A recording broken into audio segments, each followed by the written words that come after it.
Good morning, everybody. It is December, what is it? I don't even know what date it is today. 10? Yeah, it's December 10th.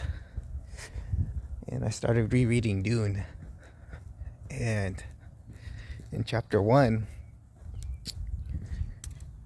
it starts off with Paul talking to his mom, Paul Atreides. And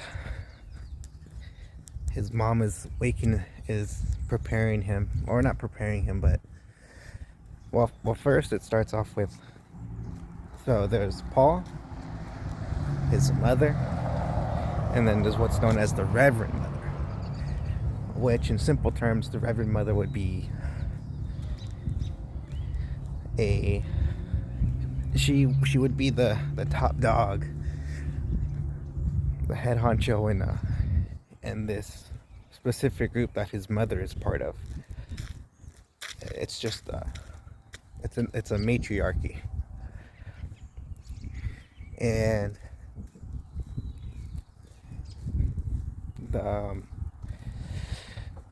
Reverend Mother is talking with Paul's mother about that Paul's gonna have to take this test. And pretty much what the test is, we'll get there.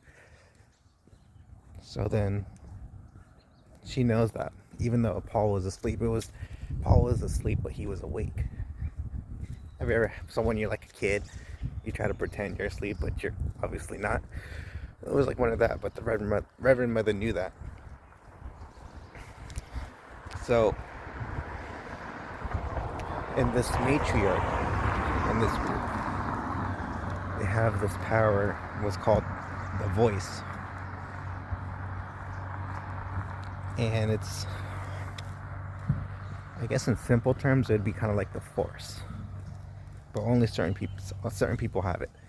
And anyways, in this group, they all have to take a test. And this is where it starts off with Paul going to take this test. And a lot of things happen. So Paul's mother, so he's the son of, they call him the Duke, but pretty much in simple terms like the king. And then Paul's mom is the concubine of the king. And they have these classes. And it's interesting because there's two different viewpoints if you read this chapter. While Paul on one hand sees his mom as, up there. She's obviously up there. Authority and everything.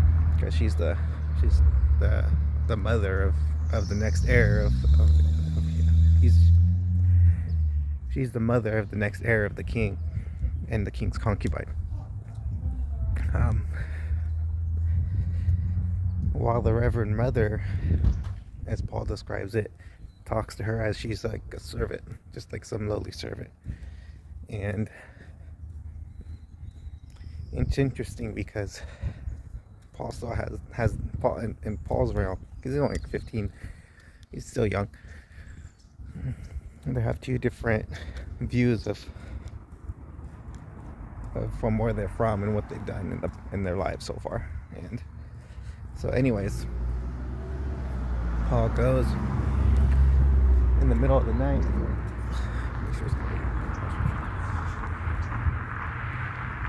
to take this test, and he has to do it by himself with the Reverend Mother. His mom can't be there.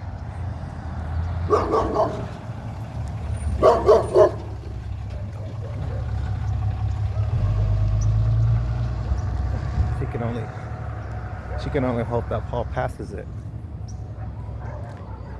And what this test is he goes in and he's forced to put his hand in some green metal box. It's just the size of like your hand, really. And he asks what it is, and she says it's just pain. And if the Reverend Mother puts what's called a gom jobber, which is just a poison needle, to his neck. It says that if you move or try to, like, if you run away, she's gonna kill him with the poison needle. So Paul's pretty much trapped at this point. So he puts his hand in the box, poison needle at his neck, and while he's just sitting there with his hand in the box, he starts sweating, he starts feeling more pain, and it gets tougher and tougher. But he succeeds and passes it. The Reverend Mother said she probably wanted him to fail because she never has given anybody else that much pain from the box as anybody else in the past. And that was Paul's first test of what's really to come, is that. And I really like this chapter. I really like this book because Paul didn't have a choice. Everything that's happening upon himself is out of his control. People from, the parents put things upon him that they can only prepare him for.